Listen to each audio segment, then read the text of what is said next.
Je disais que le Seigneur nous bénisse. Je disais que le Seigneur te bénisse. Alléluia.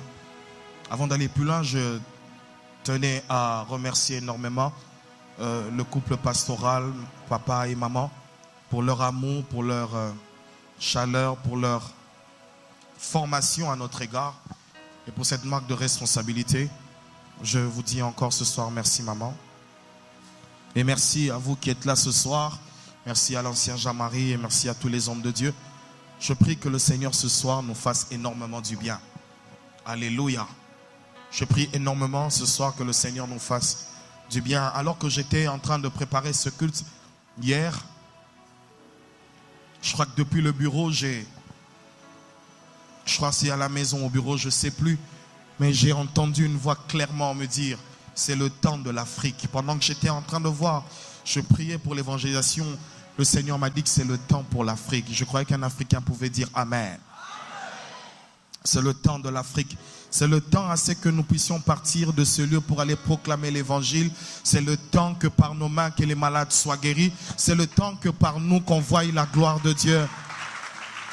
Non, je ne suis pas en train de fabriquer ce que je dis. Je dis exactement ce que j'ai reçu. Je dis que c'est le temps de l'Afrique. Et je crois que des Africains vont se lever dans le monde en ce temps de la fin. Les Africains vont se lever dans le monde dans la sainteté.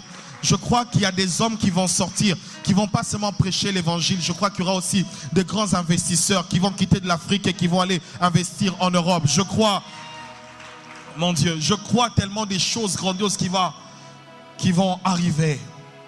Et je prie le Seigneur que tu sois dans ces choses.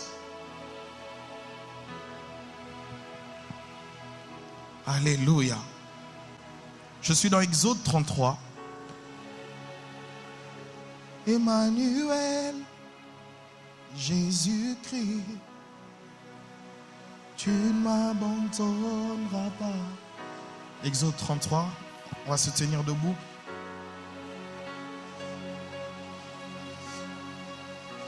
En réalité, ce soir, c'est vraiment pas un culte, mais ce soir, c'est plus qu'un culte. C'est un temps d'intimité que tu auras avec le Seigneur. Vous savez, quand j'étais en train de préparer ce culte, j'ai senti dans mon cœur que le Seigneur voulait passer du temps avec toi. Dis à celui qui est à côté de toi, le Seigneur voudrait passer du temps avec toi. Et si tu es touché pour venir prier devant, tu peux le faire dans toute la liberté de l'esprit. Si tu es touché pour venir le faire ce soir, tu peux t'approcher.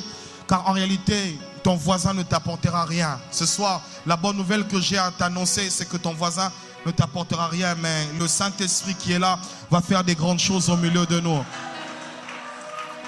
Oublie un peu celui qui est à côté de toi, oublie le travail, oublie les choses qui t'ont fatigué, mais si tu peux te concentrer pendant quelques minutes, on va se connecter à la parole de Dieu.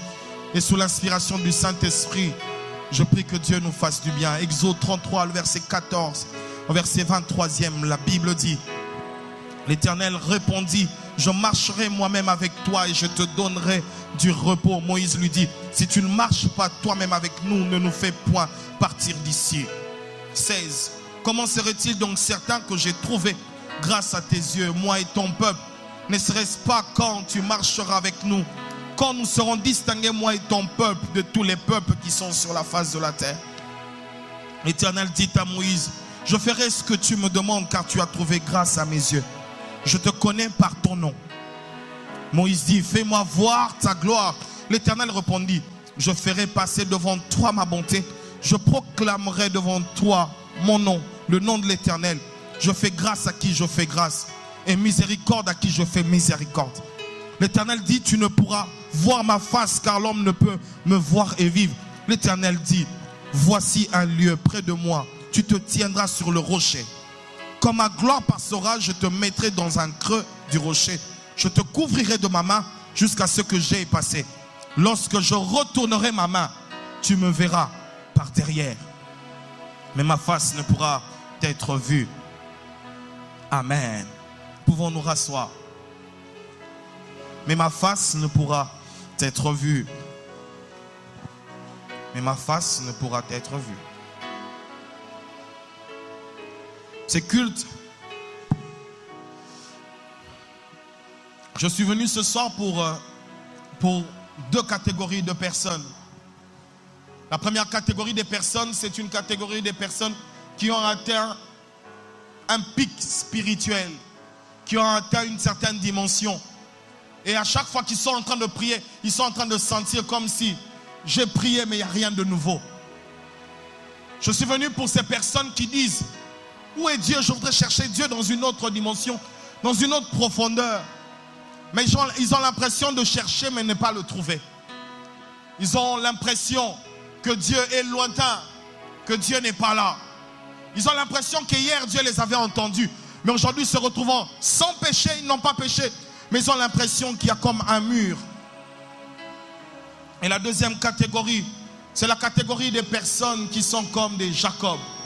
Ils ont rencontré Dieu à un moment, puis ils sont allés chez Laban. Et cette catégorie va revenir dans la maison d'Isaac. Mais en revenant, il va rencontrer le Seigneur. Et va tellement se battre avec Dieu. Et Dieu va lui dire, à partir d'aujourd'hui, ton nom ne sera plus Jacob, mais tu seras appelé Israël. Pourquoi? Parce que tu as pu te battre, mais aussi tu as vaincu.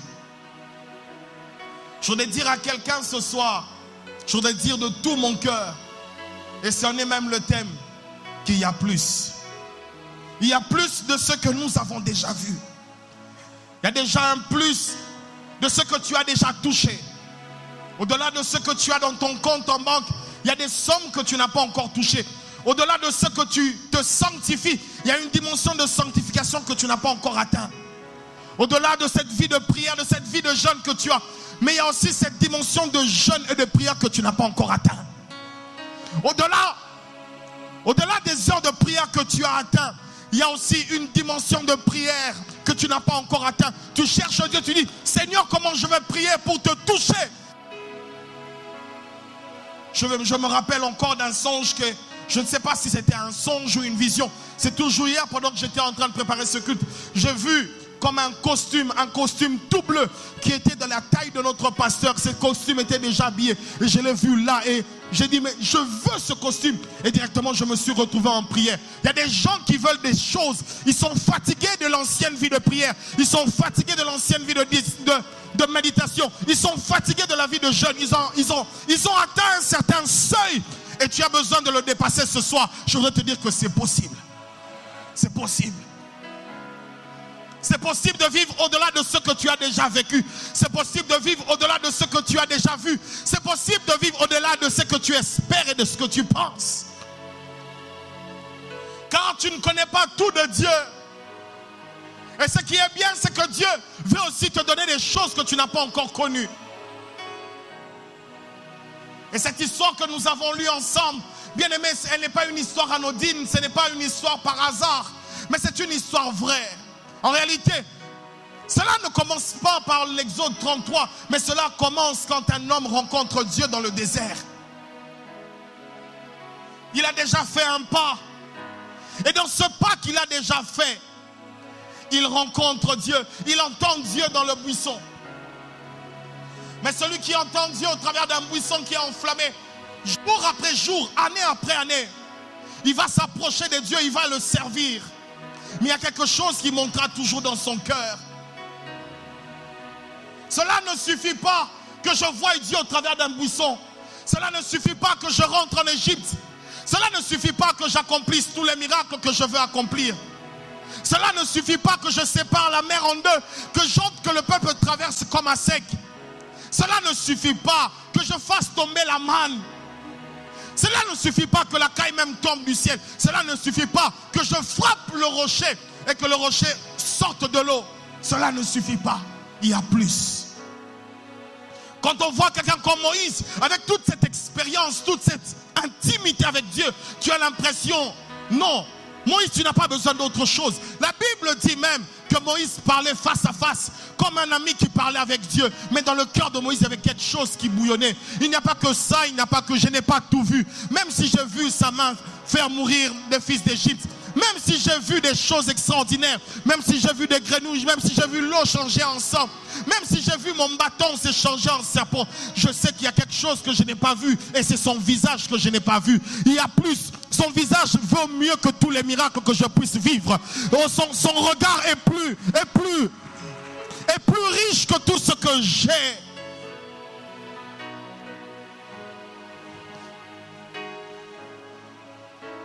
Cela ne le suffit pas. Et je suis en train de parler à cette catégorie de personnes. Après avoir tout fait, ils ont eu des visions, ils sentent des prophéties, mais ils ont l'impression que ça ne suffit pas. Il y a quelque chose qui manque. Il y a quelque chose qui manque. Et vous savez, depuis un certain temps, je le sens. J'en ai parlé avec l'homme de Dieu, Antonio. Il y a quelque chose qui manque. Il y a quelque chose qui manque. Vous savez, l'une des choses, c'est de croire que dans cette vie spirituelle que tu arrives. Non, la vie spirituelle, elle doit se renouveler et tu dois avancer de gloire en gloire. Il n'y a pas que Dieu qui va avec nous de gloire en gloire, mais il y a nous aussi qui devons avancer de gloire en gloire avec lui.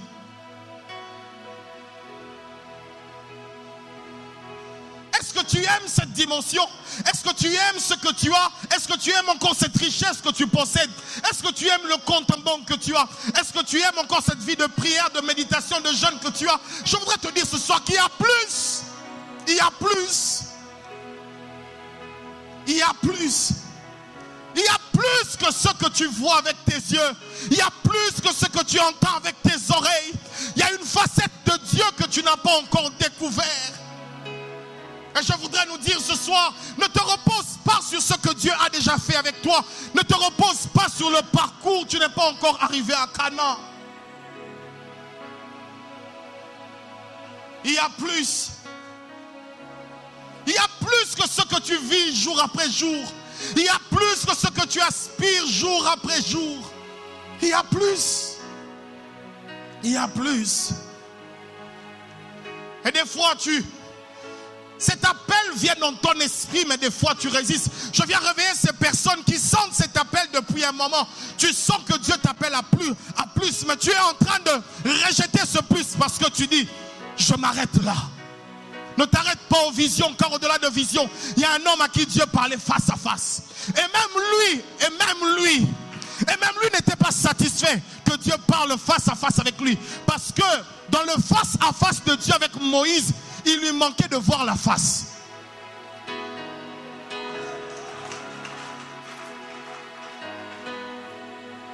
Moïse pouvait être en face de Dieu, mais il y avait une chose qui lui était cachée, c'était la face de Dieu.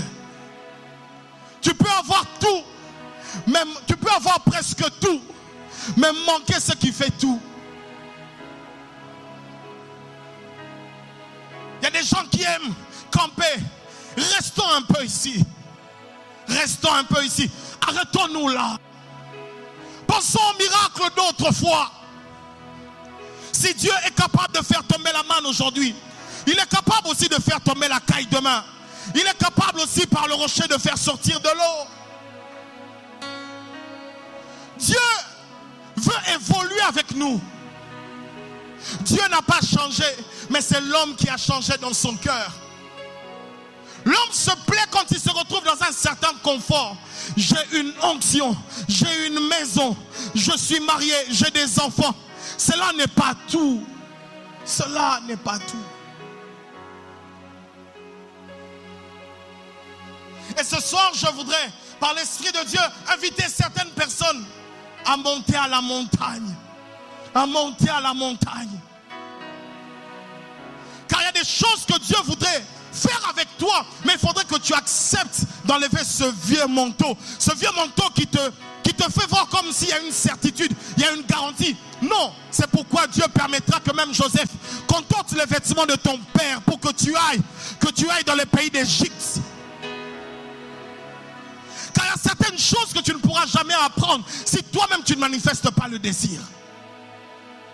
Il y a des choses de Dieu, bien-aimé, que tu ne comprendras jamais, que tu n'attireras jamais vers toi. Tout simplement pourquoi? Parce que dans ton cœur, tu es déjà rassasié. Après tous les miracles d'Égypte, il était encore capable de dire, montre-moi ta face. Montre-moi ta face. Je ne suis pas satisfait de voir tout ce que tu fais. Je dis amen. J'écris même les tables de la loi. Mais le plus important pour moi, c'est que je veux voir plus. Je veux voir ta face. Et combien soupir. Il y a de ces personnes qui sont en train de fuir les retraites. Il y a des personnes qui sont en train de fuir leurs moments de prière. Des moments véritables de prière. Et je suis là pour te dire ce soir que le Seigneur à un moment va te capturer parce qu'il a besoin de toi. Quand Moïse montait sur la montagne, il ne se rendait pas compte et il ne savait pas. Et il n'avait jamais su qu'il allait faire 40 jours, 40 nuits. C'est quand il a été capturé ainsi qu'il a fait 40 jours, 40 nuits. Je suis en train d'annoncer à des gens, tu iras dans une retraite d'un jour, mais le Seigneur va te capturer pendant 40 jours sans que tu t'en rendes compte. Dieu n'est pas simplement le Dieu de ta dimension. Dieu est le Dieu de sa dimension à lui. Au-delà de ce que tu aspires, au-delà de ce que tu vois, il y a un Dieu de l'autre côté qui t'attend. La mer Rouge, elle peut être séparée. Les enfants d'Israël peuvent traverser à sec, mais cela ne suffit pas. Cela ne suffit pas. C'est pourquoi nous avons chanté, tu es ici et tu guéris les malades. Il y a des choses que la présence de Dieu peut faire qui étaient seulement dans le programme de Dieu. Seulement dans le programme de Dieu. Seulement dans le programme de Dieu. Et quand je vois encore l'image de la transfiguration, Jésus se montre à eux. Pierre ne veut pas partir. Vous savez pourquoi? Quand on voit la face de Dieu, on est assuré d'avoir tout vu. Toutes les personnes qui ont rencontré Dieu, toutes les personnes qui ont rencontré Dieu, leur vie est changée. Toutes les personnes qui ont rentré d'une manière particulière, leur vie était différente. Toutes les personnes, quelle que soit leur incapacité, Moïse était bègue, mais le fait qu'il était bègue n'a pas empêché qu'il soit le prophète d'Israël. Abraham avait tellement entendu Dieu, mais un jour il sortit, quand il regardait au midi, il vit 3 hommes qui étaient en train de venir. Et c'est ce jour-là que sa vie avait totalement changé. Pourquoi? Parce qu'il avait vu Dieu face à face. Des fois tu fuis le visage de Dieu pour rencontrer sa main. Des fois tu fuis le visage de Dieu pour rencontrer son pied. Mais au-delà de tout ce que tu fuis, fuir le visage de Dieu, c'est fuir sa propre vie. C'est fuir sa propre vie. Nous n'avons pas encore chanté jusqu'à ce que la gloire de Dieu tombe et que de soi-même, les paralytiques commencent à marcher. Nous n'avons pas encore prêché autant que de soi-même, sans que nous puissions prier que les morts puissent ressusciter. Nous n'avons pas encore accompli des choses dont nous avons entendu les apôtres faire. Vous savez pourquoi? Parce que nous sommes comme satisfaits de notre petit cocon. Je fais ceci, je guéris de la malaria, je guéris de l'angine, je guéris de la fièvre. Non, il y a plus que ça. J'ai construit une maison. Il y a des gens qui ont construit des châteaux. Je voudrais ce soir, par ce message, creuser dans le cœur de quelqu'un. Plus une chute fait couler de l'eau, plus le bassin devient profond. Et je prie que cette parole soit comme de l'eau qui coule dans le bassin, afin que cela creuse dans ton cœur. Et pour que tu te rendes compte combien tu es en train de passer à côté de ta destinée. Pourquoi? Parce que tu refuses de chercher le vrai Dieu. Et Jacob, quand il a compris, il a dit, je ne te laisserai pas. Je ne te laisserai pas. Il y a des fois où nous nous fatiguons. Tu es dans ton propre jeûne, tu dis tu arrêtes. Tu es dans ta propre dimension de prière, tu dis que tu arrêtes. Mais Jacob dit, je ne t'arrêterai pas. Pourquoi? Parce qu'il sait qu'il y a des occasions qui ne reviennent pas très souvent. Il y a des hommes qui ont jeûné une seule fois, et une seule fois ils ont reçu l'onction. Il y a des personnes qui ont cherché Dieu, qui ont donné des grandes offrandes, et ces grandes offrandes ont déclenché des choses dans leur vie. Nous ratons des occasions de rencontrer le véritable Dieu. Et David dit, ne me cache pas ta face. Cela veut dire autrement que des fois Dieu, il y a des saisons où Dieu veut se révéler. Il y a des fois aussi Dieu se retire. Et David dit, ne me cache pas ta face. Depuis dimanche, je voudrais vous dire la vérité. Depuis dimanche, depuis que le pasteur avait prié sur nous, il y a quelque chose qui s'est passé. Il y a quelque chose, je vous dis, il y a quelque chose qui s'est passé. Et cette chose qui s'est passée, cette chose qui a été déposée dans nos vies, ces paroles, réclament maintenant que des hommes sortent de leur ancienne dimension pour entrer dans ces choses. Et c'est ce que l'Esprit m'avait dit ouvertement. Il y a des choses qui ont été déposées dans ta vie. Mais si tu n'acceptes pas de rejeter ce que tu as, tu n'auras pas les meilleurs.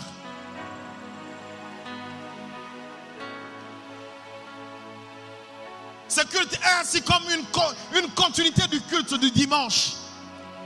L'homme de Dieu a parlé. Des paroles ont été déposées. Mais nous avons aussi notre part. Notre part, c'est de prendre le manteau.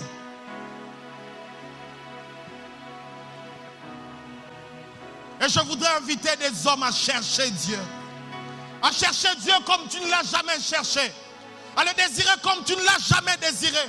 À le craindre comme tu ne l'as jamais craint. À le servir comme tu ne l'as jamais servi. À lui offrir comme tu ne l'as jamais offert. Vous savez pourquoi? La parole a déjà été libérée. Mais c'est à nous de monter pour avoir cela. Quand l'homme de Dieu était monté, il a dit, je me sens comme sur une montagne. Il libère la parole, il la libère sur le peuple. Mais il y a d'autres personnes, je voyais dans cette vision, d'autres personnes qui étaient en train de monter pour aller vers le pasteur. Pourquoi? Parce que dans cette dimension des choses dans laquelle nous entrons, il n'y a pas seulement que l'huile qui coule sur la tête. De la même manière que papa est monté, il y a toi aussi et moi qui devons monter. C'est pourquoi je dis qu'il y a plus. Compassion. Oublions ce qui s'est passé l'année passée. Oublions ce que nous avons déjà fait. Recommençons à zéro car il y a plus. Jeûnons comme nous n'avons jamais jeûné. Oublie les 40 jours de jeûne et prières que tu as fait. Parce qu'il y a plus. Il y a plus.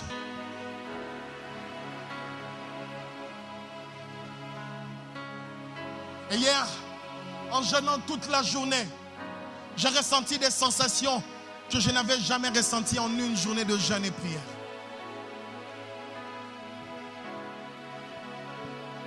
Si tu as soif de Dieu, Dieu viendra vers toi. Parce qu'il y a plus. Dis avec moi, il y a plus. Il y a plus. La gloire de Dieu n'a pas de niveau où elle s'arrête. La présence de Dieu n'a pas de level où ça s'arrête. Non, elle va grandissante. Pourquoi? Elle va grandissante en fonction des cœurs qui veulent la recevoir. Ainsi, nous-mêmes, nous bloquons les choses de Dieu. Nous bloquons la présence de Dieu. Nous bloquons l'atmosphère de Dieu. Nous bloquons même la bénédiction de Dieu dans nos propres vies. Vous le savez. Dieu veut te bénir, mais toi-même, tu le bloques. Et vous savez, le jour où nous avons clôturé, depuis un moment, nous avons discuté avec l'homme de Dieu, Marc. Il y a des choses que papa fait que nous voyons maintenant différemment. Quand il nous bénit, nous recevons vraiment. Et vous savez, le jour où il a tenu le panier pendant la clôture des coupes, il a dit que personne de vous ici ne sera locataire. Quand je suis rentré à la maison, j'ai tenu la main de ma femme. Je l'ai déclaré. J'y crois. Quelle que soit la beauté de la maison dans laquelle je me trouve, je sais qu'il y a plus que ça. Il y a plus. Et pour moi, je veux le meilleur. La Bible dit, je connais les projets que j'ai formés sur vous. Alors, puisque je n'ai pas totalement les projets, je voudrais, Père, s'il te plaît, emmène-moi là où je dois être.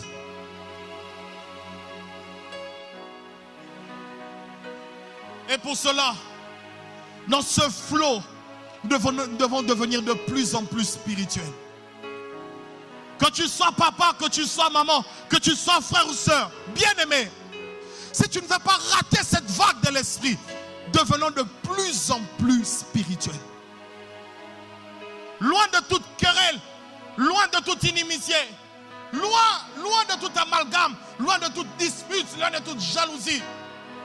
Entrons dans le flot de l'esprit, car chacun dans ce flot de l'esprit a quelque chose à recevoir, car la parole a déjà été libérée. Il y a plus que ce que tu as déjà reçu. Car Dieu veut te donner aussi de nouvelles choses.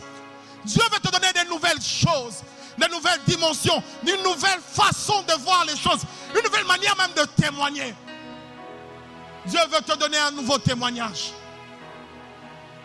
Et pour cela, la seule chose qu'il te demande, accepte de renoncer à ce que tu as, monte vers moi et je te donnerai des choses que tu n'as pas.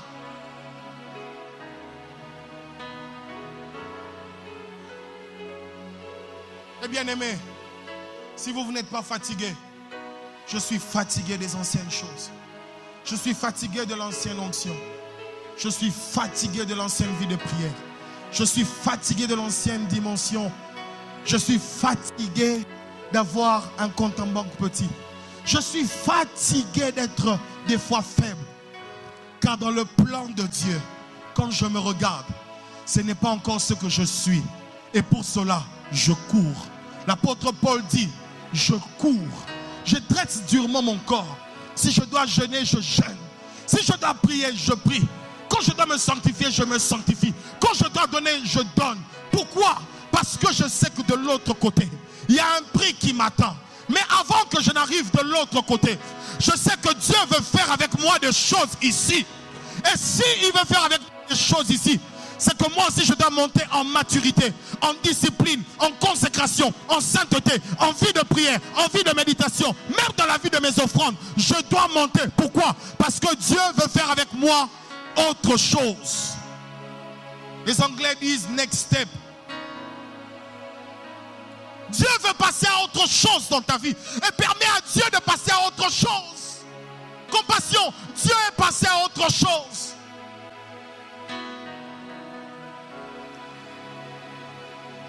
Et ce soir, je voudrais te pousser à prier et à le chercher. Et à le chercher.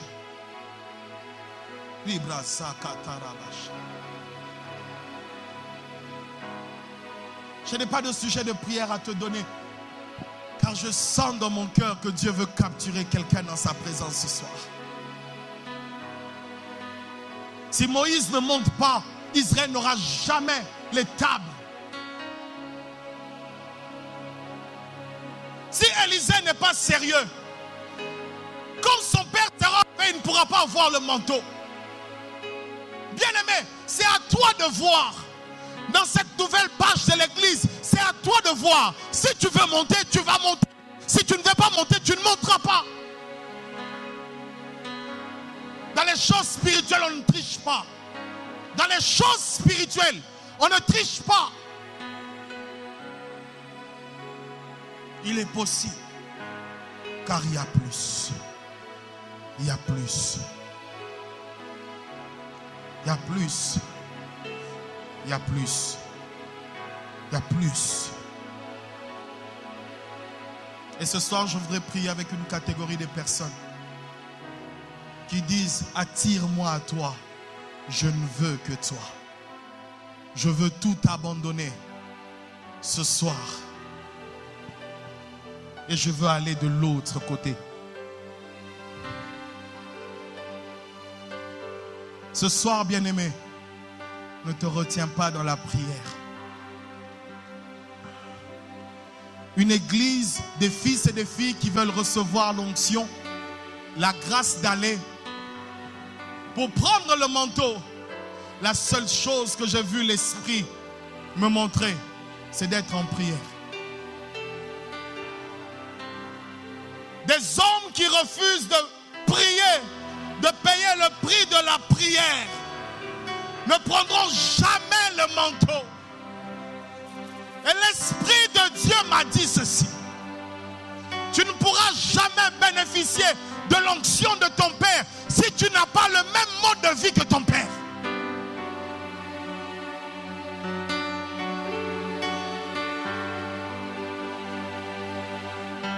Dieu veut t'emmener d'un point vers un autre point.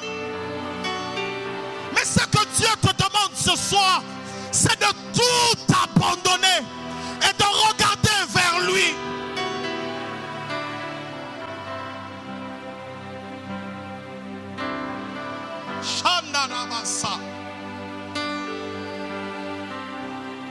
Je connais une femme pasteur. Elle habitait juste en face de la maison de ma mère. Cette femme à 50 ans, elle n'était pas mariée. Et quand elle était célibataire, bien-aimée, elle était vierge à 50 ans. Elle continuait à craindre Dieu. Histoire vraie. Mais elle continuait à servir et à élever les enfants de sa sœur qui était décédée.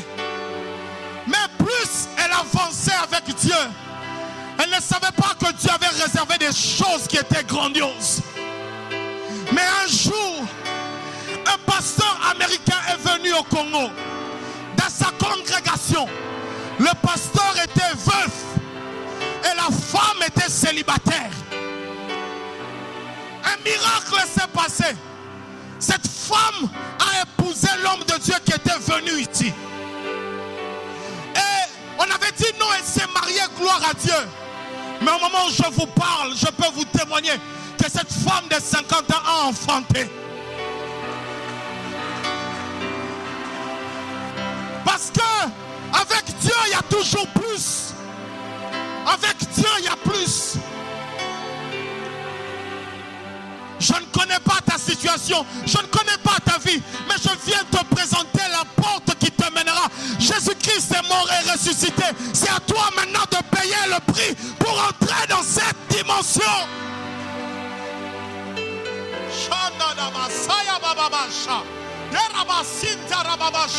Je suis fatigué de l'ancienne dimension. Je suis fatigué de l'ancienne dimension. Je suis fatigué. Je suis fatigué. Je veux passer à autre chose. Je veux passer à autre chose.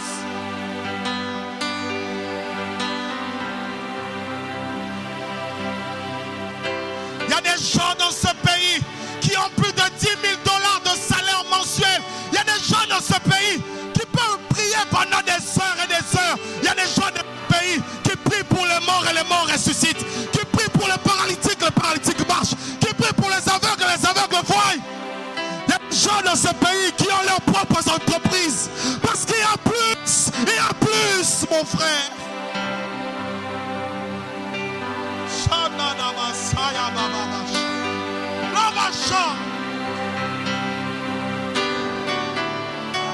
Je veux plus. Je veux plus. Je veux plus.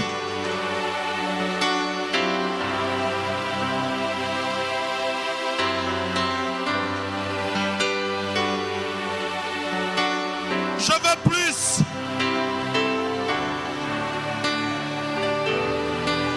Je veux plus. Je veux plus. Je veux plus. Ouvre les cieux pour moi ce soir. Ouvre les cieux pour moi ce soir.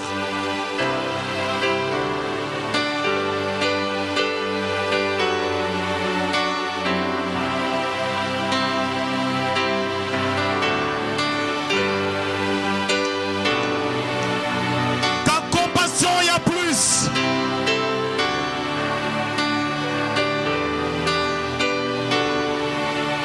L'Esprit de Dieu me dit que Dieu veut qu'il y ait beaucoup de pasteurs Marcelo, qu'il y ait beaucoup de pasteurs Marcelo, qu'il y ait beaucoup de pasteurs Marcelo.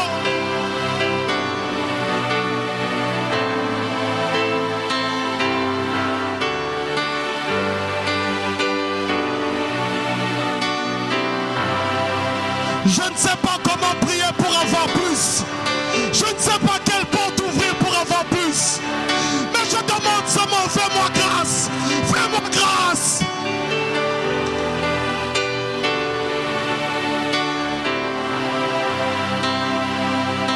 Alléluia.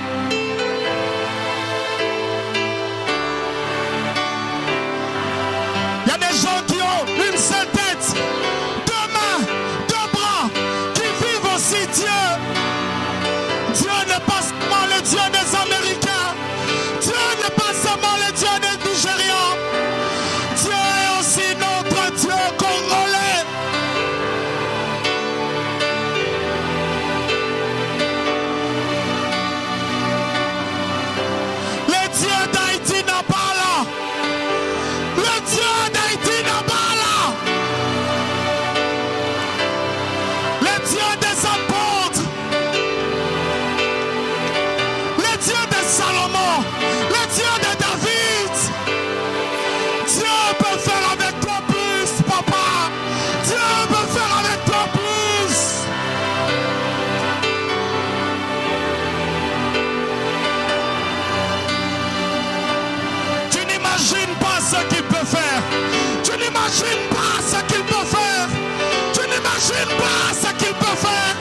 bénédiction, le Dieu dans